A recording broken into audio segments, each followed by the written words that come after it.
எனக்கு 2026 எப்படி இருக்குன்னாரு. எக்ஸலண்ட்டாக இருக்கும் அப்படின்னு. இந்த லக்னத்துக்கு 4ஆம் இடம் என்னாச்சு? 6ஆம் இடத்துக்கு போயிடுச்சா? அப்போ நீ வீட்டில் இருக்க முடியாது. 4ஆம் இடம் எங்கன்னா எங்கே போச்சு? 6ஆம் இடத்துக்கு போச்சு. அம்மா கூட இருக்க முடியுமா? சரியா. 9ஆம் இடம் எங்கே போச்சு? சனி. அப்போ அப்பா கூட இருக்க முடியுமா? குடும்பத்தோட அனெக்ஸ் ஆகி போக முடியாது, அப்பா கூட இருக்க முடியாது. அதே மாதிரி மனைவியும் இவருக்கு இல்லை, திருமணமும் கிடையாது. கரூரில் வந்துள்ள மதிப்பிற்குரிய என்னுடைய குருநாதர்களில் ஒருவரான கரூர் சூரியன் சுந்தராஜன் ஐயா அவர்கள் சார ஜோதிடத்தின் சிறப்புகள் என்ற தலைப்பில் பேச உள்ளார். இந்த சார ஜோதிடத்தில் மிக எளிமையான முறையில் நெத்தியடி பாயிண்ட் மாதிரி அவர் ஜாதகம் சொல்கிற அழகே மிக அற்புதமாக இருக்கும். மிக எளிமையாக சொல்வார், பார்க்குறவங்கள ரொம்ப அட்ராக்ட் பண்ணுவார். அந்தளவுக்கு உண்மையை பட்டுன்னு சொல்வார். அவருடைய ஒவ்வொரு நாளும் பார்த்திங்கன்னா ஒரு ஜோதிட பதிவுகளும் எல்லா குழுவிலையும் போட்டுக்கிட்டு வராரு, தெரிஞ்ச நம்பர்களுக்கு அனுப்பிட்டு இருக்காரு. அதை படித்தாலே பெரிய ஜோசியர் ஆயிடலாம். அந்த அளவுக்கு ஐயாவுடைய எந்த ஒரு எதிர்பார்ப்பும் இல்லாமல் தன்னுடைய கருத்துக்களை ஒளிவு மறைவின்றி அவருடைய ஆடியோவில் கேட்டிங்கன்னா சொல்லுவார், நான் இதை கேட்டேன், அவங்க இல்லைன்னு சொன்னாங்க, அதையும் வெளிப்படையாக சொல்லுவார். நான் சொன்னேன், அது இல்லைனா கூட அது இல்லைன்னு சொன்னாங்க அப்படின்னு சொல்லி அதை வெளிப்படையாக சொல்வார். அந்த அளவுக்கு ஒளிவு மறைவின்றி தான் கற்றுக்கொண்டதை மிக அற்புதமான முறையில் எளிய நடைமுறைகள் கற்றுத்தரும் ஐயா சூரியன் சுந்தராஜன் ஐயா அவர்களை சாரா ஜோதிட சிறப்புகளோட தலைப்பில் சிறப்புரையாற்றுமாறு அன்போடு. வணக்கம், வாழ்க நலமுடன். தம்பி 27வது மாதாந்திர கருத்தரங்கத்தை சிறப்பாக நடத்திக்கிட்டு இருக்காரு. இப்போ இந்த கருத்தரங்கத்தை அவருக்கு மட்டும் கிடையாது, நம்மளை மாதிரி வளரும் ஜோதிடர்கள் பயன்பெற வேண்டுங்கிற ஒரு நல்லெண்ணத்தின் அடிப்படையில் தான் விதவிதமான பல விதமான ஊர்லேருந்து ஜோதிட குருமார்கள்லாம் கருத்துக்களை சொல்லும்போது அதை நீங்கள் எடுத்துகிட்டு போய் உங்களுக்கு பயன்படுத்தி கொள்ளலாங்கிறதுக்காக பண்ணியிருக்கிறார். அப்போ இந்த கருத்தரங்கத்தை அவர் நம்ம கொடுத்துருக்கும்போது நம்மளும் பயன்படுத்திக்கணும். பேசுகிறவங்களுக்கும் அதில் நன்மைகள் உண்டு, கேட்குறவங்களுக்கும் நன்மைகள் உண்டு. அப்போ 2 in 1 அப்படிங்கிற மாதிரி ஒரு நல்ல ஒரு மெசேஜை சதீஷ் ஐயா மூலியமாக எல்லாத்துக்கும் கிடச்சிட்டு இருக்குது. அதுக்காக சதீஷ் ஐயாவுக்கு ஒரு பலத்தா ஒரு கைத்தட்டில் கொடுங்க. நான் இப்போ சொல்ல போகிறது என்னென்னா, கொஞ்சம் எல்லோரும் கவனமாக கேளுங்க, எங்கேயும் கொஞ்சம் அசையாதீங்க. ஒருத்தர் கேட்டார், எனக்கு 2026 எப்படி இருக்குன்னாரு. எக்ஸலண்ட்டாக இருக்கும் அப்படின்னு. அப்புறமேலே கேட்டார், நான் உங்களுக்கு கேட்கலிங்க, எனக்கு கேட்குறேன் அப்படின்னு சொல்லி சொன்னார். உங்களுக்கு சூப்பராக இருக்கும் அப்படின்னு சொல்லி சொன்னேன். நான் 12 ராசியும் சொல்லலை, நட்சத்திரமும் சொல்லலை, எப்படி சூப்பராக இருக்கும் அப்படின்னு சொல்லி கேட்டார். 12 ராசியாக இருந்தாலும் சரி, 13 ராசியாக இருந்தாலும் சரி, 15 ராசியாக இருந்தாலும் சரி, உனக்கு சூப்பராக இருக்கும். சூப்பராக இருக்கிற மாதிரி நீ மாற்றிக்கணும். உங்கள் மேலே நம்பிக்கை வைத்து கடுமையான ஒரு உழைப்புகளை பயன்படுத்தி வருமானத்தை ஈட்டினோம்னா உங்களுக்கு 2026 சூப்பராக அமைகிறோங்க அப்படின்னு சொல்லி சொன்னேன். அப்புறமேல கடுமையான உழைப்புக்கு ஈடு இணை எதுவும் இல்லை என்று நெத்தியில் எழுதி ஒட்டிக்கோ. காலையில் எழுந்திரிச்சிங்கன்னா கண்ணாடியில் போய் பாரு, அதை படிச்சிட்டிங்கன்னா கடுமையான உழைப்புக்கு ஈடு இணை இல்லை எதுங்கிறது தெரிஞ்சு போச்சு. அப்போ நம்ம உழைச்சாதான் வருமானங்கிறது புரிஞ்சுக்கங்க அப்படின்னு சொல்லி சொன்னேன். கரெக்டுங்கன்னாரு. உன் பேர் என்ன? சுப்பிரமணியன்னாரு. என்ன வேலை பார்க்குறேன்னு? விவசாயத்தில் கூலி வேலைக்கு போயிருக்கிறேன்னாரு. காலையில் ஆனால் மண் வெட்டி எடுத்து தோல் மேலே வச்சுக்கோ. 9 மணிக்கு போய் 5 மணிக்கு வந்தீங்கன்னா 600 ரூபா. காலையில் 7 மணிக்கு போயிட்டு 5 மணிக்கு வந்தீங்கன்னா 900 ரூபா. இப்போ ரெகுலராக உங்களுக்கு வருமானம் வருது. இது எக்கனாமிக்ஸில் எனக்கு பாடம் வந்துச்சு. பொருளாதாரங்கிற ஒரு சப்ஜெக்டில் வந்தது. ஒவ்வொரு மனிதனுக்கு 2 கையை இறைவன் கொடுத்துருக்குறான். ஒரு கையில் சம்பாதிக்கிறத சாப்பிட்டுக்கணும், ஒரு கையில் சம்பாதிக்கிறத மிச்சம் வைக்கணும். அதனால தான் ஒரு வாயை வச்சு 2 கையை வச்சுருக்கிறான்னு சொல்லி சொன்னார். நம்ம அதெல்லாம் செய்கிறோமா? இன்றைக்கி 60% பேர் ஜாதகம் பார்க்க வரவங்க பூரா கடனாளியாக இருக்கிறாங்க. யார் வீட்டில் 2 பிள்ளைங்க +2 படிக்குதோ 10வது படிக்குதோ 3 லட்சம் கடமை 6 லட்சம் கடமை பார்த்தோன்னே டமான்னு அடிச்சுடுவேன். இதே போய் கட்டத்தை போய் பார்த்துக்கிட்டு பிள்ளைங்க ஷூ போட்டு போகணும், வெள்ளைக்கார மாதிரி போகணும், இதை தான் விரும்புகிறாங்க. +2க்குள்ளார எல்லா செலவுகளையும் பண்ணிடுறாங்க. அதுக்கு மேலே நல்ல காலேஜில் படிக்க வைக்க முடியாமல் கேம்பஸ் இன்டர்வியூவில் போக முடியாது, அவனும் சொதப்பலாகி இவங்களும் சொதப்பலாகி கடன் கட்ட முடியாது, ஊரை விட்டு ஊர் சட்டிப்பிட்டி தூக்கிட்டு போகக்கூடிய ஒரு சூழ்நிலைகளை வந்துடுறாங்க. அல்லது இருக்கிற நகை நாட்டுக்கெல்லாம் அடமானம் வச்சு ஒரு திவால் நிலைமையில் வந்துடுறாங்க. யாரும் 6th சென்த்தை யூஸ் பண்ணோம்னா நம்ம வாழ்க்கையில் வெற்றி பெறலாம். எது கடன் வருது? நம்மள அறியாமல் எப்படிங்க கடன் வரும்? நம்ம மேலே உழைப்ப வைக்கணும். சுப்பிரமணியனுக்கு நீ தான் உன் உடம்ப வந்து காயம் இல்லாமல் பார்த்துக்கிறது நீ தான் பார்த்து நடக்கணும். வண்டியில் வேகமாக போகாத மெதுவாக போகணும். நீ கடுமையாக உழைச்சி 10 ரூபா பாக்கெட்டில் இருந்தால் நீ டீ சாப்பிட்லாம், காஃபி சாப்பிட்லாம், என்ன வேணாலும் நீ சாப்பிட்லாம். பக்கத்துலேருந்து காக்கா குருவியை உன் பாக்கெட்டில் கொண்டாந்து காசை போடுமியான்னு கேட்டேன். காக்கா குருவி காசு கொண்டாந்து போடுமா? இல்லை அப்பா அம்மாலாம் போடுவாங்களா? அவர்கள் மட்டும்தான் போடுவாங்க. இப்போ ஒரு பையன் வந்து இருக்கிறான், ஒரு கலெக்டர் வீட்டு பையன் அல்லது ஒரு மினிஸ்டர் வீட்டு பையன், 10வது வந்து படித்து இப்போ பரீட்சை எழுத போகிறா. அப்படி இப்போ மினிஸ்டர் வீட்டு பையன் கலெக்டர் வீட்டு பையனை என்ன பண்ணுவாங்க? அந்த ஸ்கூலில் வந்து ஃபேன் ஓடணும், ஏசி இருக்கணும், டெஸ்க்கு பெஞ்சு இது எல்லாமே சூப்பராக இருக்கணும். இதை தான் வந்து அம்மாவனுடைய கௌரவத்துக்கும் அப்பாவனுடைய கௌரவத்துக்கும் செஞ்சு கொடுப்பாங்க. அந்த ஸ்கூலினுடைய கௌரவத்துக்கும் அதெல்லாம் செஞ்சு கொடுப்பாங்க. ஆனால் பேனாவும் பவுன்லேயே வந்து தங்கத்திலே வந்து முள்ளிலிருந்து எல்லாமே பவுன்லேயே தங்கத்திலே வந்து பேனாவும் கொடுத்துருவாங்க. எழுதுறது யார்? இப்போ புரியுதா? அவனுடைய கர்மாவை அவன் தான் அனுபவிச்சாகணும். அதனால் யாருக்கிட்டையும் விட முடியாது, யாரும் நம்ம கர்மாவை தூக்கிட்டு போக முடியாது. சரிங்களா? அப்போ அவன் தான் அந்த வேலையை பார்க்கணும். அதனால் நீ வந்து கடுமையாக வந்து உழைச்சி 4 காசு சம்பாதிங்க. இப்போ இந்த மந்திர கயிறு கட்டுறோம், உத்தராட்சா போடுறோம், நெத்தியில் பட்டையாக போடுறோம், கோயிலுக்கு போகிறோம், சாமியை கும்பிட்றோம், அது ஒரு பார்ட்டு. அதை நம்பாத. ஒன்றை நீ நம்பு. நான் எதாவது கட்டிருக்கேன்னா பாருங்கள். ஒன்றை நீ நம்பு, எதையும் நம்பாத. கடுமையான உலை சம்பாரி சாப்பிடு. சாமி கோயிலா கிருத்திகை அன்னைக்கு போ, முருகனை போய் பார். அமாவாசை அன்னைக்கு போ, குலதெய்வத்தை போய் பார். பௌர்ணமி அன்னைக்கு போ, இந்த ஜீவசமாதி அடைஞ்ச சித்தர்கள் முனிவர்களை போய் பார். சதுர்த்தி அன்னைக்கு விநாயகரை போய் பார். இந்த 4 நாளைக்கு கோயிலுக்கு போ, மற்ற நாளையில் போய் ஆவர வேலையை போய் பாரியா. அப்போ தான் என் வாழ்க்கை தரம் உயரும். 4 பேர் சேர்ந்து வடதிசையில் ஒரு கோயில் இருக்குல்ல, அங்கே போய் உட்காந்துக்கிட்டிங்கன்னா 4000 ரூபா போச்சா ஒரு நாளைக்கு? 2 நாளைக்கு இருந்து அவங்க சாமி பார்த்துட்டு வந்தோன்னா 8000 ரூபா போச்சா? பொருளாதாரம் படுக்குமா எந்திரிக்குமா? அப்போ யார் இருக்குதோ அவங்க அங்கே போய் எத்தனை நாள் வேணாலும் டேரா போட்டுக்கிட்டு இல்லை ஏசி லாட்ஜில் ரூம் போட்டுக்கிட்டு தங்கலாம். நம்மளுடைய தகுதிக்கு அது வேணுமா? பார்க்கணும். புரியுதுங்களா இல்லையா? வாங்க, இது அப்படியே கொஞ்சம் அப்படியே போரில் போடும். தப்பாக நினைக்க மாட்டீங்களா? ஒரே ஒரு ஜாதகம் பிரித்து மேய்ஞ்சி விட்றேன். இதை வந்து உங்களுக்கு வாழ்நாள் ஃபுல்லாக பிடிச்சிக்கங்க.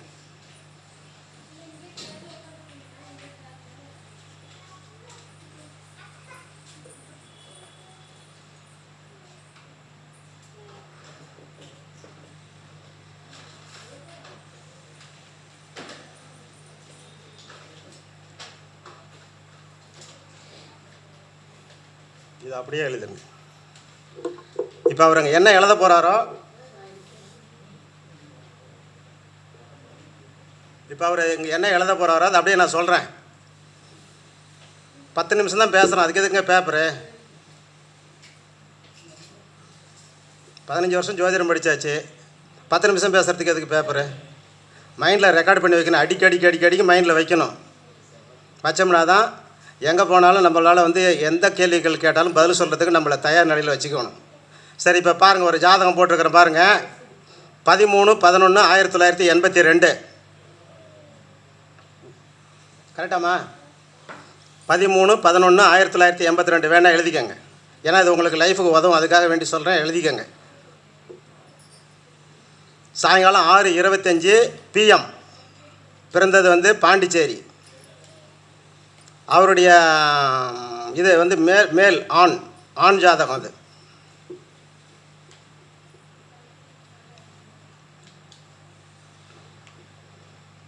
ஆகையினால 2 கையில் சம்பாரித்து ஒரு கையில் சாப்பிட்டுட்டு ஒரு கை காசை வந்து சேவிங்க வைக்கணும்.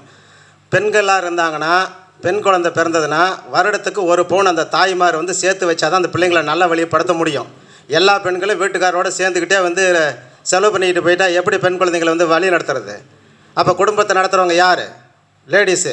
ஒரு பெண் குழந்தை பிறந்திருக்குது, மாதம் ஒரு 1000 ரூபாய் சீட்டு 2000 ரூபாய் சீட்டு போட்டு வருஷம் 1 பவுன் வந்து வாங்கி ஆகணும். முடியலைன்னா அரை பவுன் வாங்கி ஆகணும், இல்லை 1/4 பவுனாவது வாங்கணும். வாங்கினா தானே 20 வருஷத்துக்குள்ளார ஒரு 10 பவுனாவது சேரும். அப்போ தான் நாளைக்கு கல்யாணம் பண்ணி கொடுக்கும்போது ஈஸி. இப்போ தங்க விலை வந்து எவ்வளோ கணக்கு ஏறணும்னு சொல்லிடுறேன். 1,12,000 ரூபா வரல ஏறும். திருப்பி இறங்கிட்டு வந்து 87,000 நிற்கும். சரிங்களா? ஆதியில் 40,000 வருஷத்துக்கு முன்னாடி வான்மண்டலம் சஞ்சாரம் மேற்கொண்டு நான் உலகத்தெல்லாம் சுற்றி பார்த்துட்டு வந்தேன். அன்றைக்கி 10,000 பேர் தான் உலகம் எல்லாமே இருந்தாங்க. இன்றைக்கி வந்து இது 942 கோடி மக்கள் இன்றைக்கி இருக்காங்க. இப்போ மீண்டும் அந்த உலகம் இதாகி பழைய மாதிரி அந்த 10,000 பேர்த்துக்கு வரப்போகுது. 10,000 பேர்த்துக்கு வரப்போகுது. நினைக்கிறாங்க இவங்க பெரிய நாடு, அவங்க பெரிய நாடு, எல்லாம் ஆயுதம் இருக்குது, அழிச்சிடலாம் ஒழிச்சிடலான்னு. எவனும் அழிக்க முடியாது. ஒரே நாள் பொம்மாதேவி 2ஆக போனதுன்னா எல்லோரும் உள்ளார போய்டும், மேலே தண்ணி வந்துடும். 33 வருஷத்துக்கு அந்த தனி அலைகள் அடிச்சுக்கிட்டே இருந்தால் அப்புறம் இமயமலை உருவாது. என்னென்ன மலைகள்லாம் இருக்குதுல்ல, கஞ்சன்ஜங்கா, எவரெஸ்ட்டு, எல்லா மலைகளும் உருவாகும். 33 வருஷம் அந்த அலைகள் அடித்து எல்லா நாட்டிலையும் மலைகள் வந்து உருவாகும். 10,000 பேர் தான் இருப்பாங்க. அந்த உலகம் வந்து சீக்கிரமாக அழியறதுக்கு உண்டான சூழ்நிலைகள் ரெடியில் நிற்கிது. மனுஷன் வந்து சிவன்கிட்ட போய் கேட்குறாரு, நாரதர் எப்பயா உலகத்தை அழிப்பேன் அப்படின்னு சொல்லி. நம்மளாம் அழிக்க வேணாம், அந்த 2 யோகத்துக்கும், சத்து யோகம், திரேத யோகம், துவாபர யோகத்தை அழித்தோம், இதெல்லாம் அழிக்க வேண்டாம், இவனுங்களே அடிச்சுக்கிட்டு செத்து போடுவானுங்க அப்படின்னு சொல்லி சொன்னார்.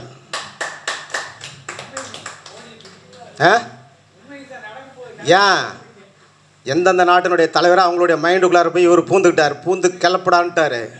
சும்மா கிடையாது. அதாவது பிரபஞ்சம் என்ன சொல்லுதுன்னு நம்ம தெரிஞ்சுக்கணும். இப்போ நான் ஒரு கோயிலுக்கு போனேன், சாப்பிட போனேன். எங்கள் ஒய்ஃபுக்கு இடம் கிடச்சிருச்சு, எல்லோரும் இடம் கிடச்சி. எனக்கு ஒரு சீட்டு இடம் இருக்குது, ஆனால் சீட்டு இல்லை. ஒருத்தர் கொண்டாந்து போட்டார், சேர் கொண்டாந்து போட்டார். இவர் யார் அப்படின்னு யாருக்கும் தெரியல. அந்த கோயிலில் உட்காந்துருக்கிற சாமி மாறு வேஷத்தில் வந்து எனக்கு சேர் எடுத்து போடுறாரு. இது மாதிரி புரிஞ்சுக்கிட்டிங்கன்னா தான் வரவங்களுக்கு ஜோதிடம் சொல்லித்தர முடியும். புரியுதுங்களா? இப்போ எழுதிட்டிங்களா? இப்போ மேக்சிமம் ஏன்னா சாரம் புரியலையா? எல்லாம் குருசாரத்துலேயே வந்து 4 கிரகம் இருக்கும். இப்போ டேட் எழுதிருங்க, மேலே எழுதிட்டிங்களா? 13/11/1982. இது சாயங்காலம் 6:25 PM. பிறந்தது வந்து பாண்டிச்சேரி. ஒரு ஆண் ஜாதகம். ரிஷப லக்னமா? 2ஆம் இடத்துல வந்து ராகு, 8ஆம் இடத்துல செவ்வாயும் கேதும், 7ஆம் இடத்துல வந்து புதன், 6ஆம் இடத்துல 5 கிரகம் இருக்குது. ரைட்டுங்களா? இதை வந்து நீங்கள் ஜோசியராக வந்து எப்படி ஹேண்டில் பண்ணணுன்னு நான் சொல்லிடுறேன். இவன் இந்த குழந்தை பிறக்கும்போது கேமராவில் வான்மண்டலத்தை போட்டோ பிடிச்சிட்டேன். அந்த போட்டோ தான் இது. இவருக்கு 10 வயசில் கேள்வி கேட்டாலும் இதே பதில் தான் சொல்லுவேன். 40 வயசில் வந்து கேட்டாலும் அதே பதில் தான் சொல்லுவேன். 60 கேட்டாலும் இதே பதில் தான் சொல்லுவேன். எந்தெந்த காலத்தில் நடக்கும் அப்படிங்கிறது தசாபதிகள் வந்து நிர்ணயம் பண்ணும். ஆனால் பேஸ் மட்டும் என்னவா இவருக்கு இருக்குதுங்கிறது நம்மளால் சொல்ல முடியுமா முடியாதாங்கிறது இப்போ உங்களுக்கு செக்கிங். இந்த லக்னத்துக்கு 4ஆம் இடம் என்னாச்சு? 6ஆம் இடத்துக்கு போயிடுச்சா? அப்போ நீ வீட்டில் இருக்க முடியாது. 4ஆம் இடம் எங்கன்னா எங்கே போச்சு? 6ஆம் இடத்துக்கு போச்சு. அம்மா கூட இருக்க முடியுமா? சரி. 9ஆம் இடம் எங்கே போச்சு? சனி. அப்போ அப்பா கூட இருக்க முடியுமா? சரி. 2ஆம் இடத்து அதிபதி, 2ஆம் இடத்துல யார் இருக்கிறா? ராகு. அந்த பாவத்தை எங்கே இழுத்துட்டு போவார்? எங்கே இழுத்துக்கிட்டு போவார் அது தெரியாது. ராகு கேதுக்கெல்லாம் ஆன்டி கிளாக்கில் சுற்றுறவங்க. அந்த 2ஆம் பாவத்தை 1ஆம் பாவத்துக்கு இழுத்துட்டு போவார். சரியா? அப்போ குடும்பத்திலே அவர் இருக்க முடியாது. கரெக்டுங்களா? சூப்பரா அடிச்சு விடலாம். சரி. இப்போ 7ஆம் இடத்து அதிபதி எங்கே நிற்கிறாரு?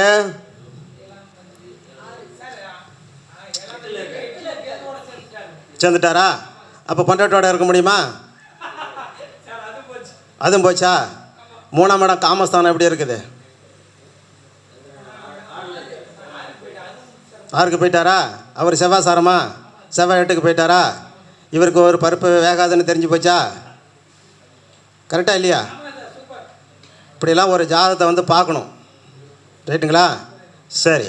இப்போ பார்த்துக்கலாம். அப்போ இவர் வந்து சொந்த வீட்டில் குடியிருக்க முடியாது, குடும்பத்தோட அனெக்ஸ் ஆகி போக முடியாது, அப்பா கூட இருக்க முடியாது. அதே மாதிரி மனைவியும் இவருக்கு இல்லை, திருமணமும் கிடையாது. குழந்தை உண்டா? 5க்கு அதிபதி எங்கே போச்சு? 7ஆம் இடத்துக்கு போயிடுச்சா? சாரம் கொடுத்தவன் 8க்குரிய சாரமா? நீங்கள் என்ன பாருங்கள், நான் போரடே பார்க்கல. 8க்குரிய சாரமா? சாரநாதன் 6ல் நிற்கிறாரா? அவுட்டு. சரி. இப்போ அம்மாவை பார்க்கலாம். அம்மா உயிரோடு இருக்கிறாங்களா இல்லையான்னு பார்க்கணுமில்ல? பார்க்கணுமில்ல? இப்போ அம்மா 4ஆம் இடமா? சூரியன் என்ன கதியில் இருக்கார்? எத்தனைக்குரிய சாரம்? 8க்குரிய சாரம், குரு சாரம். சிரத்துக்கு 3 8 மாரகமா? ஒரு மாரகாதிபதி இன்னொரு மாரகாதிபதி சாரம் வாங்கி 3ஆம் இடம் மாரகத்தில் இருக்குதா? அம்மாவை அடித்து கொண்டு பிடிச்சானா? கொண்டுடுச்சு. இப்போ வந்து நேசபங்க ராஜாவத்தை தூக்கி கொண்டு போய் வங்காள விரிகுடாவில் நான் போட்டேன். நீங்கள் வச்சுருக்கிறவங்களாம் வச்சுக்கோங்க. நான் ஜோதிடத்தை வந்து 6 ஸ்டெப்பில் ஜோதிடத்தை அடக்கிட்டேன். அகர முதல எழுத்தெல்லாம் ஆதி பகவன் முதற்றே உலகு அப்படிங்கிற அந்த 1.25 அடியில் ஜோதிடத்தை நான் பிடிச்சி வச்சுட்டேன். சும்மா எல்லாத்தையும் போட்டுட்டு குழப்பிக்கிட்டுலாம் இருக்கக்கூடாது. கரெக்டுங்களா இல்லையா? அம்மா காளி, அப்பா இருப்பாரா? 9ஆம் அதிபதி எங்கே நிற்கிறார்? அவர் வந்து போய் 6ல் போய் நிற்கிறாரு. அவர் தான் உச்சம். அவர் தான் நேசபங்க ராஜயோகம் வாங்கிட்டார்ல. அப்புறம் அப்பா நல்லா இருக்கணுமில்ல. இப்போ நேசபங்கம் வந்து ஒர்க் அவுட் ஆகலன்னு இன்றைக்கி புரிஞ்சுக்கங்க. இனிமேல் அந்த கதையை எங்கேயும் வந்து பேசிகிட்டு இருக்காதீங்க. யாராவது சொன்னாங்கன்னா கேட்டுக்கங்க. ஆர்கியூமெண்ட் மட்டும் ஜோதிட லைனில் வேண்டாம். ஏன்னா அது வந்து அது வளர்ந்துக்கிட்டே இருக்கக்கூடாது. ஆர்கியூமெண்ட்டு வேண்டாம். நமக்கு தெரிஞ்சதை சொல்கிறோம். நம்ம கஸ்டமர் ஆச்சு, நம்மளாச்சு, அவ்வளோதான். இப்போ நம்ம பார்த்தோம், சொன்னோம். அதை வந்து உங்களுக்கு சொல்கிறதுக்கு தான் நம்ம வந்திருக்கிறோம். சரிங்களா?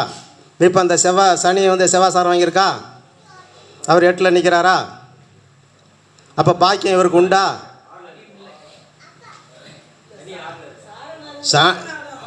9ஆம் பாவக அதிபதி 6ல் நின்னது ஒரு தப்புங்க. சாரம் கொடுத்தவர் 8ல் நிற்கிறது இன்னொரு தப்பு. அப்போ வந்து பாக்கியம் இவருக்கு உண்டா? இல்லை. சரி, இவருக்கு 9ஆம் இடத்துக்கு இப்போ 4ஆம் இடத்துக்கு சொல்லியாச்சு. ஏன்னா அம்மா வந்து சூரியனை அவர் நேசமாயிட்டார். 8க்குரிய சாரம் வாங்கினார். சாரநாதன் அங்கேயே நின்னார். அவரும் அதே குரு சாரமே வாங்கினார். காலி பண்ணி விட்டார். அதே மாதிரி 9ஆம் இடத்து அதிபதி எங்கே நிற்கிறாரு? அவர் ஸ்தானத்துக்கு பாருங்கள்,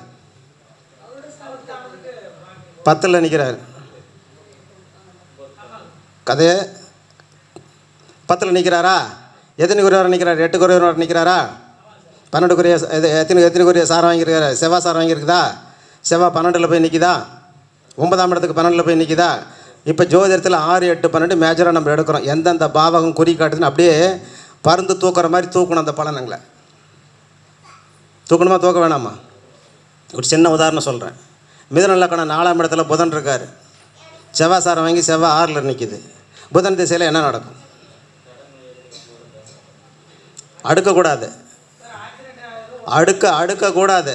புதன்னா வந்து பூமிகாரகன், செவ்வாய்னா பூமிகாரகன். லோன் போட்டு வீடு மனம் வாங்கலாம், லோன் போட்டு வீடு கட்டலாம்னு சொல்லணும். சரியா? இப்போ வீடு கட்டுறோம். 9ஆம் இடத்துக்கு 8ஆம் இடமா 4ஆம் இடம்? 4 மாடிக்கு கட்டினா அப்பனுக்கு 4 ஆப்ரேஷன் பண்ணணும், அல்லது 4 டைம் ஆக்சிடெண்ட் ஆவார்.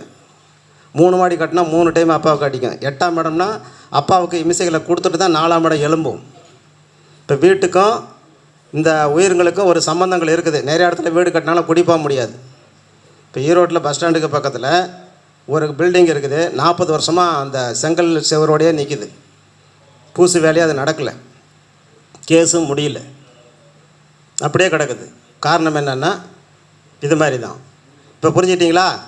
மிதுன லக்கணத்துக்கு 4க்கு அதிபதி புதன் 4ஆம் இடத்துல இருந்து அவர் சித்திரை நட்சத்திரம் 1ஆம் பாவத்தில் 2ஆம் பாவத்தில் இருந்து அந்த செவ்வாய் 6ஆம் இடத்துல இருந்தால் கோல் என்ற பாவகம் 4, சாரநாதன் அமர்ந்த பாவகம் 6, 6ஐ தொட்டு கொண்டு கோல் என்ற பாவகம் இயங்கும். 11ஆம் பாவகம் ஒன்று இருக்குது. அப்போ வீடு கட்டி முடிச்சிடுவார். ஒரு இழப்புகளை சந்தித்து வீடு கட்டிடுவார். அந்த இழப்புகளுக்கு வந்து தந்தைக்கு இழப்புகள் நம்ம எடுத்துக்கணும்.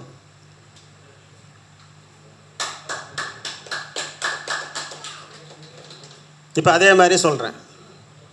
விருச்சிக லக்கணம் 4ஆம் இடத்துல சனி பகவான் குரு சாரம் வாங்கி குரு 5ல் இருந்தால் சனி திசை நடக்குது. கோல் என்ற பாவகம் 4, சாரநாதன் பாவகம் 5, 4 + 5. இப்போ வந்து பூர்வீகத்தில் வீடு கட்டலாம், குழந்தைங்களுக்காக வீடு கட்டலாம், குலதெய்வம் கோயில் வேலையாகும். 3 பாயிண்ட் எடுத்தாச்சா? லட்டு மாதிரி எடுத்தாச்சா? இப்போ கோளினுடைய இன்னொரு பாவம் சொந்த பாவகம் எது? 3ஆம் பாவகமா சனிக்கு? சாரநாதனுடைய குரு இன்னொரு பாவகம் வந்து 2ஆம் பாவகமா?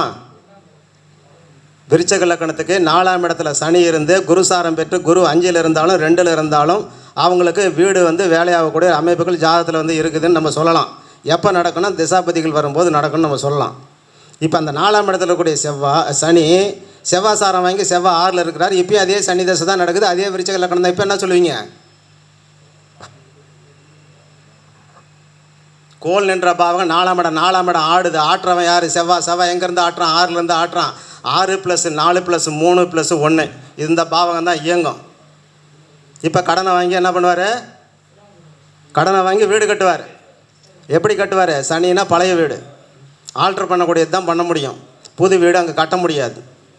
அதே 4ஆம் இடத்துல விருச்சிக லக்கணத்துக்கு சனி இருந்து ராகு சாரம் வாங்கி ராகு 8ல் இருந்து என்ன பண்ணும்? கோல் என்ற பாவகம் 4, சாரநாதன் அமர்ந்த பாவகம் 8, 8ல் இருக்கிற மின்சாரம் சுவாயின்னு இங்கே 4ஆம் பாவகத்துக்கு வருது. அப்போ 4ஆம் பாவத்துக்கு தடை ஏற்படுதா? அப்போ இடத்துல வந்து ஒரு வில்லங்கம் ஏற்படுமா? அக்கம் பக்கத்துக்காரங்கிட்ட ஒரு சாக்கடை டிச்சி பிரச்சனை வரும். இதே நம்ம சேலத்தில் சீலநாயக்கம்பட்டி பைபாஸில் ஒரு டாக்டர் வீடு கட்டும்போது நான் சொன்னேன், நீங்கள் ஆரம்பித்த பின்னாடி தான் பக்கத்து வீட்டுக்கு இடத்துக்காரன் உங்கள்கிட்ட தகராறுக்கு வருவான்னு. இவ்வளோ நாள் பிரேக் ஆகணும், அவ்வளோ நாள் பிரேக் ஆகி தான் அப்புறமேல கட்ட முடிஞ்சது. இப்போ புரியுது, 8னா தடன்னு சொல்லி. அதே மாதிரி கார் பைக் எடுத்துகிட்டு போனால் ஆக்சிடெண்ட் ஆகிடும். இதெல்லாம் நம்ம வந்து எடுக்கணும். சரி, இப்போ இந்த ஒரு 4 பாயிண்ட் உங்களுக்கு சொல்லியிருக்கிறேன். எப்படி சொல்லியிருக்கிறேன்? இப்போ அந்த 4ஆம் விருச்சிக லக்னத்துக்கு 4ஆம் இடத்துல சனி நின்று செவ்வாய் சாரம் பெற்று செவ்வாய் 12லேருந்து என்ன சொல்லுவீங்க? சனி தேசம் நடக்கும்போது வீட்டுக்கு விரயம் பண்ணிங்களா, வீட்டை விரயம் பண்ணிங்களா, அம்மாவுக்கு விரயம் பண்ணிங்களா, இல்லை அம்மாவையே விரயம் பண்ணிங்களா?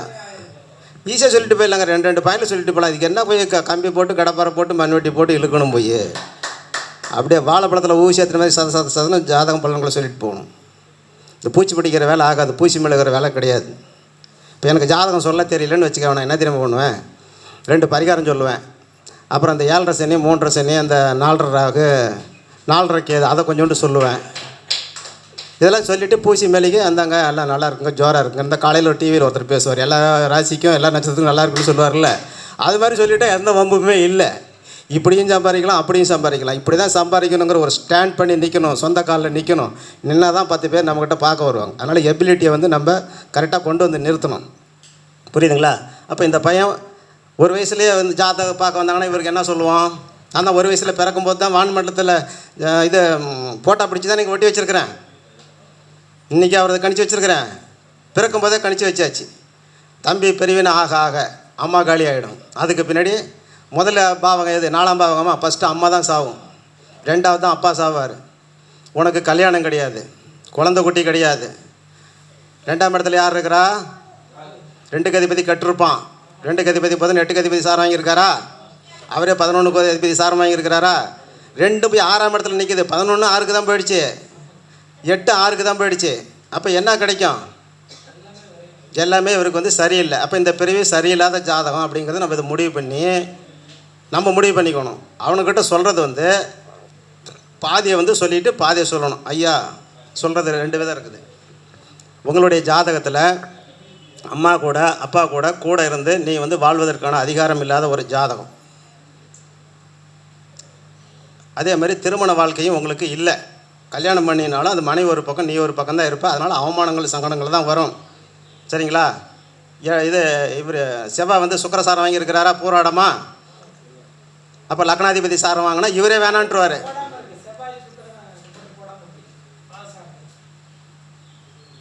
செவ்வாய் சுக்கிரசாரம் பூராடத்தில் நிற்குது. அப்போ இவரே என்ன சொல்லுவார்? லக்ன சம்மந்தம் வாங்கிடுச்சா, திருமணம் வேணான்னு சொல்கிறது இவரே முடிவு எடுத்துருவார். இப்போ நேற்று கோயம்புத்தூர்லேருந்து அப்படி தான் வந்தாங்க. சொன்னேன் டைவர்ஸுக்கு 10 ஜோசியர்கிட்ட போனால் 10 பரிகாரம் எழுதுனாங்கன்னு பேப்பர் எடுத்து காட்டினார். எல்லாம் பண்ணுங்க, ஒன்றும் நடக்கலைங்க, அதை அவங்ககிட்ட வந்தார். போய் டைவர்ஸுக்கு அப்ளை பண்ணி எடுப்பான்னு சொல்லிவிட்டேன். இது என்ன போய் சொல்கிறதுக்கு? நாளைக்கு நாளான்னைக்குன்னு தண்ணிக்கிட்டே போகிற வண்டியை நிறுத்தியா டயரை கழட்டி வேறு டயர் மாற்றிட்டு போயான்னு சொன்னோன்னா வேகமாக போகிறாரு. கரெக்டுங்களா? இதுக்கு தான் நம்ம சொல்கிறதுக்கு இருக்கிறோம். சரி, நம்மகிட்ட ஒருத்தர் வராங்கன்னா ரிப்பேருக்கு வராங்க, ரிப்பேரை சரி பண்ணி விடணும். அப்போ இந்த தம்பிக்கு என்ன சொல்லணும்? உனக்கு இது தான் ஜாதகத்தில் வந்து இதெல்லாம் இல்லை. அதனால் வந்து நீ வந்து நாடு விட்டு நாடு, வெளிநாடு வெளி மாநிலம் இப்படியெல்லாம் போய் 4 காசு சம்பாதிங்க, சாப்பிடுங்க. நீ என்ன தான் சம்பாதிச்சாலும் காசு வந்து உங்கள்கிட்ட இருக்காது. கூட இருக்கவங்களுக்கெல்லாம் நல்லது செஞ்சுட்டு நீ வந்து ஏமாலியாக தான் இருக்கக்கூடிய ஆள். அதனால் யாரையும் நம்பி நீ முழு காசையும் வந்து கொடுத்துறாதன்னு. அதை தான் கொடுத்ததெல்லாம் எனக்கு நிறையா வரலிங்க அப்படின்னு சொல்லி சொன்னால். அப்படி 2ஆம் பாவகாதிபதி 2 நட்சத்திராதிபதி 8 குறையவன் 6ஆம் இடத்துக்கு போயிடுச்சிங்களா? அப்போ இவர் காசு விட்டு நிற்குமா? எங்கே போவோம்? வட்டி கட்டுறதுக்கு போவோம், வைத்திய செலவு பண்ணுறதுக்கு போவோம், 2க்கு தான் போவோம். அப்போ இவருக்கு குடும்பமும் இல்லை, பொருளாதாரமும் கிடையாது, இது ஆண்மை குறைவு அதுவும் இருக்குது, திருமணமும் கிடையாது, குழந்தை பாக்கியமும் கிடையாது, அம்மாவோடையும் சேர்ந்து வாழ முடியாது, அப்பாவோடையும் சேர்ந்து வாழ முடியாது. 10ஆம் அதிபதினு சொல்லக்கூடியவர் யார்? சனி பகவான். அவர் வந்து உச்சம் வாங்கியிருக்கிறார். சரியா? அவர் செவ்வாய் சாரம் வாங்கியிருக்கிறார். 12 சாரம் தான் வாங்கியிருக்கிறாரு. நாடு விட்டு நாடு ஓடி போய் 10 ரூபா சம்பாரித்து போய் பொழைச்சிக்க அப்படின்னு. இப்போ 3 நாடு மாற்றி 4வது நாட்டில் இருக்கிறார். இப்போ அவர் 4வது நாட்டில் அவர் இருக்கிறார். இப்போ லக்கணத்துக்கு உயிர் கொடுத்தவர் யார்? சூரியன். சூரியன் என்ன கதி? நேசகதி. யாரை கட்டிப்பிடிச்சிட்டு இருக்கிறாரு? ரோகாதிபதி சுக்கிரனை கட்டிப்பிடிச்சிட்டு இருக்கிறாரு. அவரே வந்து தான் தலையில் தான் மண்ணள்ளி போட்டுக்கக்கூடியவர். ஏன் அந்த சுக்கிரன் வந்து ரிஷபத்தில் இருக்கலாம்ல? அவர் தான் தலையில் தான் மண்ணள்ளி போட்டுக்கிறதுக்கிறார். கூட யாரை கட்டிப்பிடிச்சிக்கிட்டாரு? நீசகரகத்தை கட்டிப்பிடிச்சிக்கிட்டாரு. அப்புறம் யார்? பாதகாதிபதியை கட்டிப்பிடிச்சிக்கிட்டாரு. அதுக்கடுத்து அட்டமாதிபதியை கட்டிப்பிடிச்சிக்கிட்டாரு. அப்போ இதெல்லாம் தானே அவர்கிட்ட இருக்கான். இந்தாண்ட பாம்பு கடிக்கும், தானே பூரா கடிக்கும், தானே தேல் கடிக்கும், எல்லாமே கடிக்கும். எல்லா கடியும் வாங்கிட்டு குத்துதே குடையுதே கோதாவரி கோதாவரி வயிற்றில் ஆட்டோ ரிக்ஷா ஓடுதடின்னு சொல்லக்கூடிய ஜாதகம் இது. இந்த ஜாதகனை பார்த்து சொன்னோம்னா பாட்டிக்கு எப்படி இருந்திருக்கும் பார்த்து சொன்னேன். ஐயா உங்கள் வாழ்க்கையில் திருமண வாழ்க்கை சிறப்பு இல்லை, சைடில் தான் வந்தால் வச்சு ஓட்டிக்கோ, இல்லைன்னா விட்டுடு. இந்த ஆண்மையில் கேண்மையிலலாம் நான் வந்து டீப்பாக சொல்லலை. குழந்தை பிறக்கிறதுக்கான அணுக்கள் கம்மியாக இருக்குது, அதனால் குழந்தை பிறக்காது. மருத்துவத்தின் மூலயமா குழந்தை இருக்கும் இருக்காது இருக்கும், மருத்துவத்தின் மூலயமா இருக்கும், கிடைச்சாலும் கிடைக்கும், கிடைக்கலனாலும் கிடைக்காது. கரெக்டாக ஜோதிடர் எப்படி சொல்லியாச்சு பார்த்தீங்களா? சொல்லியாச்சு. இப்போ திருமணம் வந்து இப்போ 43 வயசு ஆகுது, 42 வயசு பக்கமாக ஆகுது, இன்னும் கல்யாணமாக ஆகலை அவருக்கு. அதே மாதிரி அம்மாவை இறந்துட்டாங்க, அப்பாவை இறந்துட்டாங்க, சொந்த வீடு கிடையாது, நாடு விட்டு நாடு வெளிநாட்டில் தான் போய் இருக்கிறார். ஏன் வாழ்க்கை எப்படியாவது நல்லா இருக்குமானார். இப்போ என்ன சனி திசை நடக்குதா? சனி எங்கே போய் நிற்கிறாரு? 6ல் போய் நிற்கிறாரா? சாரம் கொடுத்தவர் 8ல் போய் நிற்கிறாரா? அப்போ 6, 8, 10, 9 பேரும் கட்டிச்சு, புகழும் கட்டிச்சு, 10ஆம் இடம் இதுவும் கட்டிச்சு, எல்லாம் போயிடுச்சு. ஏதோ அது வந்து 10ஆம் இடத்துக்கு 10ல் போய் நிற்கிறதுனால ஓரளவுக்கு தொழில் வந்து ஓடிக்கிட்டு இருக்கோம். அதில் சம்பாதிக்கிற காசை அடுத்தவங்ககிட்ட கொடுத்துட்டு ஏமாலியாக குறுன்னு போய் உட்காந்துருக்கக்கூடிய ஒரு ஜாதகம். இப்போ வந்து நிறைய ஜோசியர்கிட்ட கொடுத்தது என்ன சொல்லுவாங்க? கால சர்ப்ப கட்டில் இருக்குது, இந்த கட்டை உடைக்கணும், கட்டாக பணம் கொடுத்தா கட்டை உடைச்சி விட்டுறேன் சொல்லுவாங்களா? சொல்ல மாட்டாங்களா சார்? சொல்லுவாங்களா? அதுக்கடுத்து பிறக்கும் போதே நீ 7.5 சனியில் பிறந்துட்ட இருக்குது பாருங்கள், ஜென்ம சனியிலே பிறந்துட்ட. ஒரு மனுஷனுக்கு 30 வருஷத்தில் தான் 7.5 சனியில் வந்து 2.5 வருஷம் விரைய சனி, 2.5 வருஷம் ஜென்ம சனி, 2 வருஷம் பாத சனின்னு 2.5 பிரித்து கொடுத்துருக்கலாம். இந்த சனீஸ்வரன் நாடகம் பார்த்தீங்கன்னா உங்களுக்கு தெரியும், சனி நம்மளை ஒன்றும் பண்ணுமா பண்ணாதாங்கிறது தெரியும். இப்போ எனக்கு தெரியும் அவர் என்ன பண்ணுவார்னு தெரியும். இப்போ இவருக்கு இல்லை சொல்ல சாதாரணமாக ஒரு ஜோசியர்கிட்ட போனால் இதுக்கு என்ன பலன்னு சொல்லுவாங்க. 7.5 சனியில் பிறந்தாள், ராகு கேது பிடியில் எல்லா கிரகமும் அகப்பட்டு போச்சு. அப்போ கால சர்ப்பு கட்டு, இதனால் உங்கள் ஜாலிகள் வந்து பெரிய லெவலில் முன்னுக்கு வர முடியாது தம்பி, வாழ்நாள் ஃபுல்லாக போராட்டத்துக்கு சொந்தக்காரர். சொல்கிற பாயிண்ட் கரெக்டாக தான் சொல்லிவிடுவாங்க. நம்ம வந்து அதுக்கு ஒரு காரண காரியத்தோடுன்னு சொல்லியிருக்கிறோம். அவங்க சொல்கிறது வந்து இந்த மாதிரி ஆங்கிளில் வந்து சொல்லுவார். இப்போ சூரியனும் சனியும் 2 பேரும் சேர்ந்தால் நம்ம என்ன சொல்லியிருக்கிறோம்? அப்பாவுக்கு வந்து ஆகாது. அதுக்கு ஒரு கை தட்டுங்க. அப்பாவுக்கு ஆகாது. 9ஆம் பாவகதிபதி கூட நேசகரகம் சேர்ந்தால் அப்பாவுக்கு 6 பஞ்சர் ஓட்டணும். எத்தனை கிரகம் இருக்குதுங்க? 5 கிரகம் இருக்குது. 5 கிரகம் இருக்குதா? அதுக்கு திரிகோணத்தில் ராகு இருக்கிறாரா? அப்போ 5 பஞ்சர் ஓட்டணும். இப்போ 4ஆம் அதிபதி எங்கே போய் நிற்கிது? நேசத்தோட போய் நிற்கிதா? 6 குறியோட நிற்கிதா? இருந்தால் அம்மாவுக்கு என்ன பண்ணிகிட்டு இருக்கணும்? வாழ்நாள் ஃபுல்லாக பஞ்சர் ஓட்டிக்கிட்டே இருக்கணும். அம்மாவுக்கு வைத்திய செலவுகள் ஒரு சம்பாதிக்கிற காசு பூரா அம்மாவுக்கே போயிடும். அப்போ வீடு கட்டுவார், அதுலேயும் வசிக்க மாட்டார், அவங்ககிட்ட வாடகை கொடுத்து வந்துடுவார். அவன்லாம் கொக்கு காக்கா குருவியெல்லாம் போட்டு வச்சுருப்பான் செவத்தில், அப்படி தான் பண்ணி வைப்பான். இவர் வீடு அப்படி தானே இருக்கும். இவர் பளபளன்னு கட்டுவார். சுக்கிரனும் சூரியனும் சேரும்போது பளபளன்னு வீடு கட்டுவார். கூட சனி இருக்கிறார்ல, அப்புறம் பொம்மை காக்கா குருவியெல்லாம் போட்டு அவங்க பிள்ளைங்கள்லாம் எழுதி வச்சிடும். வீட்டுக்கு போன பின்னாடி வந்து ஒயிட் வாஷ் பண்ணுவாங்க. ஆனால் அதை கிறுக்கினது அந்த அச்சு லேசாக அப்படியே தெரியும். அதனால் வந்து இவருக்கு எதுவுமே சரியில்லாத ஒரு யோகம் இல்லாத ஜாதகம். இது நம்ம சொல்கிறது பார்த்து திருமண வாழ்க்கை இல்லைப்பா, குடும்ப வாழ்க்கையும் இல்லை, அம்மா கூட சேர்ந்து வாழ முடியாது, அப்பா கூட சேர்ந்து வாழ முடியாது, பூர்வீக சொத்து இல்லை, குலதெய்வத்தினுடைய அனுகிரகம் இல்லை, எதுவுமே இல்லை. அப்படி இருந்தாலும் தன்னம்பிக்கை என்ற ஒன்று இருக்குது. அதை வச்சு நீ வாழ்ந்துட்டு இருக்கிற. என்னென்னா லக்னாதிபதினு சொல்லக்கூடியவர் சுக்கிரன், அவர் வந்து ஆட்சி பெற்றிருக்கிறார். அப்போ போராடுவதற்காக இந்த பிரிவில் நீ பிறந்திருக்கிற. 6ஆம் இடத்துல தான் நிற்கிறாரு. அவர் 8 சாரம் வாங்கியிருக்கிறார்ல. லக்னம் என்றவர் 6 சாரமா? இது சாரநாதன் வந்து சூரியன் 6ஆ? அப்போ 6, 8 வந்துருச்சிங்களா இங்கே? அப்போ இவருடைய வாழ்க்கையில் வந்து நிறையா சிரமங்களும் கஷ்டங்களும் உங்களை சூழ்ந்து தாக்கிக்கிட்டே தான் இருக்கும். எப்படி இந்தியாவுக்கு வந்து பாகிஸ்தானும் சைனாவும் இன்னும் ஒரு 2 நாடுகளும் சேர்ந்து நம்ம மேலே வந்து ஒரு எதிரியாக பார்த்துட்ருக்குல்ல. அதனால் எல்லா நேரமும் நம்ம விழிப்புணர்வுடன் இருக்கணும். அதே மாதிரி தான் இந்த ஜாதகரும் எல்லா நேரமும் விழிப்புணர்வுடன் இருக்கணும். அப்படின்னா நல்ல வாயம் சம்பாதிக்க நார வாயம் திங்கன்னு சொல்லி இவர் சம்பாதிக்கிற காசை வெளியில் விட்டுவிடக்கூடாது. 2ஆம் இடத்துல ராகு இருக்கிறார்ல, அவர் எங்கே இழுத்துட்டு போகிறார்? 2ஆம் இடத்து பலனை அதுக்கு 12ஆம் இடத்துக்கு இழுத்துட்டு போகிறாரு. ராகு ஆண்டி கிளாக்கில் தானே சுற்றுறாரு. இப்போ 5ஆம் இடத்துல ராகு இருந்தால் குழந்தை இல்லைன்னு சொல்கிறாங்களே, ஏன் இல்லைன்னு சொல்கிறாங்க? 5ஆம் இடத்த அந்த வீட்டுக்கு 12ஆம் இடத்துக்கு இழுத்துட்டு போயிடுவார். அதனால் குழந்தை வந்து மறுக்கப்படுகிறது அப்படின்னு சொல்லி சொல்கிறது. 5ஆம் பாவக அதிபதி வக்கரம் பெற்றாலும் அந்த பாவகம் மறுக்கப்படுகிறதுன்னு தான் எடுத்துக்கணும். இந்த ராகுக்கு ஏற்ற வக்கர கிரகமாக எடுத்துக்கோங்க. எந்த பாவத்தில் இருக்கிறாரோ அந்த பாவத்தை விட்டு அதுக்கு 12ஆம் இடத்துக்கு போவாங்கன்னு எடுத்துக்கணும். சரிங்களா? இப்போ கோள் நின்ற பாவகம் விருச்சக லக்கணத்துக்கு நான் சொன்னேன்னா, இப்போ இன்னொரு இது சிம்பிளாக சொல்கிறேன், அதையும் புரிஞ்சுக்கோங்க. சிம்ம லக்கணம் 4ஆம் இடத்துல வந்து சனி பகவான் இருக்கிறார். அவர் புதன் சாரம் வாங்கியிருக்கிறார். புதன் 2ல் இருக்கிறார், 11ல் இருக்கிறார். 3 பாயிண்ட் சொல்லிடுறேன். சிம்ம லக்கணத்துக்கு 4ஆம் இடத்துல வந்து சனி இருக்கிறாரு. அவர் புதன் சாரம் வாங்கியிருக்கிறாரு. புதன் 2லேயோ அல்லது 11லேயோ இருக்கும்போது அந்த சனி திசை அவருக்கு என்ன பண்ணும்னா, எந்த ஆராய்ச்சிக்கும் போகாதீங்க. ஒரே ஆராய்ச்சி, கோள் நின்ற பாவகம் 4. சனி சாரநாதன் அமர்ந்த பாவகம் 2, 11. அமர்ந்த இடம் 2ஆம் இடமா இருந்தால் வரவு. 4, 2 வரவு. வரவு வருதா? 11 லாபம் வருது. இப்போ 6ஆம் பாவத்தினுடைய வேலைகளும் செய்யுமில்ல. அப்போ ஒரு கொஞ்சோண்டு கடனை வாங்கி செய்யலாம். நிறைய கடனை வாங்க வேண்டியது கிடையாது. அதே இப்போ நான் சொன்னால் கோள் நின்ற பாவம் முதலில் இயங்கும், சாரநாதன் அமர்ந்த பாவம் 2ஆவதாக இயங்கும், சாரநாதனுடைய சொந்த பாவம் 2 3ஆவதாக இயங்கும், கோளினுடைய சொந்த பாவகம் 2 4ஆவதாக இயங்கும். கோள் நின்ற பாவகம் வந்து 25% இயங்கும். சாரநாதன் அமர்ந்த பாவகம் தான் 50% இயங்கும்.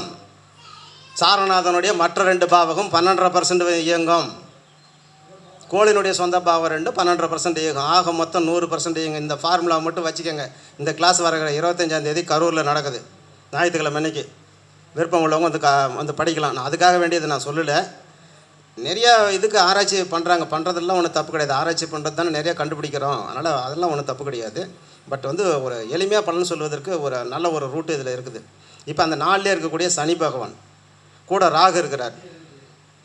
இப்போ ராகு புதன் சாரம் வாங்கியிருக்காரு. இப்போ எப்படி வீடு கட்டுவார்? இப்போ முதல் சிங்கிள் டயரில் சொன்னேன், இப்போ டபுள் டயரில் சொல்கிறேன். ராகு இருந்தால் பெரிய வீடாக கட்டுவார்.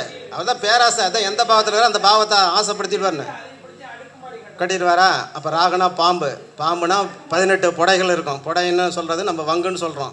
அப்போ 18 ரூம் வச்சு வீடு கட்டணும்யா. அப்போ ராகுக்கு 18, சனிக்கு 19, 37 ரூம் வச்சு வீடு கட்டணும். எத்தனை பேருக்கு சொல்லி நான் ஜெயிச்சிருக்கிறேன்.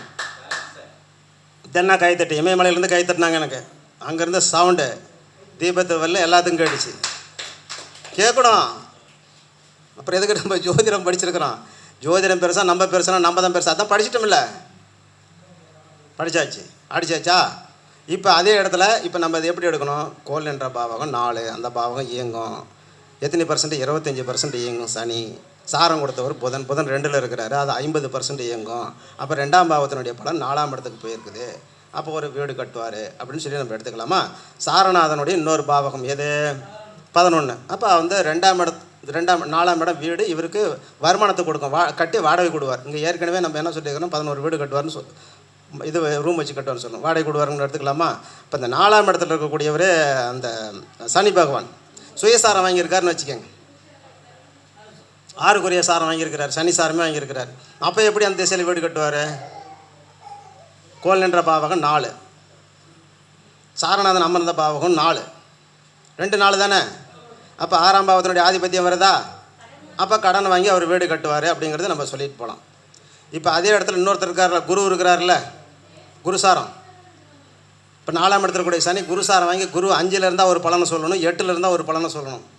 இப்போ 5ல் இருக்காருன்னு வச்சுக்கோங்க. குரு விசாகம் 4ல் வந்து சனி பகவான் இருந்து சனி திசை நடத்தினா பூர்வீகத்தில் வீடு கட்டலாம், குழந்தைக்காக வீடு கட்டலாம், ஒரு நிலம்புலங்கள் வாங்கலாம், எல்லாமே சுப நிகழ்வுகள் நடக்கும் அப்படிங்கிறது நம்ம சொல்லிட்டு போகலாம். அதே அந்த குரு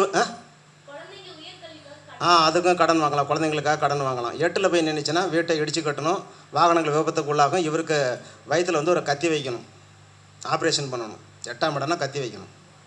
இப்போ ஒன்று சொல்லலாமா? இப்போ இந்த ரூட்டில் எல்லா பலன்களும் வந்துருச்சா? இப்போ எந்த ஆராய்ச்சிக்காவது நான் போனேன்னா, ஒருத்தர் வாஸ்து சொன்னார், எனக்கு உடம்பு சரியில்லை சார், வாஸ்து சரியில்லைன்னு ஒருத்தர் சொன்னார்னார். உனக்கு வயிற்றில் எங்கேயா செப்டிக் டேங்க் இருக்குது, எங்கேயா யூரின் டேங்க் இருக்குதுன்னு கேட்டேன்.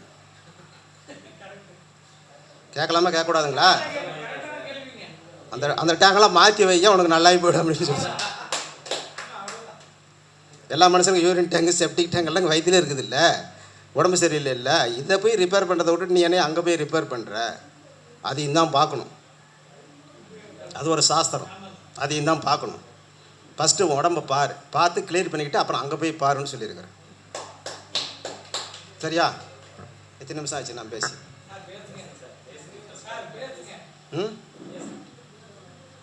சரி, ஏன்னா எல்லோரும் பேசணுமில்ல. முடிச்சாச்சு. வாழ்க நலமுடன், நல்வாழ்த்துக்கள், வணக்கம். எனக்கு தெரிஞ்சதை சொல்லியிருக்கிறேன்.